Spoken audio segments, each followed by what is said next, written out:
Each of the bound controls we've looked at in this section, including the grid view, details view, and the form view controls, share many of the same characteristics.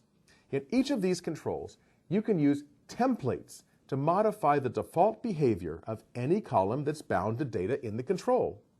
Each of the controls works with any of the data source controls you learned about in this chapter. It's mix and match. We looked at, in this section, the object data source and link data source controls, and each of these has some different characteristics. The object data source control is useful when you have a middle tier class created that returns data, and you want to bind other controls to the returned data. The link data source control is good if you have a data context class you'd like to bind to, or you want to bind controls to the results of running a link query.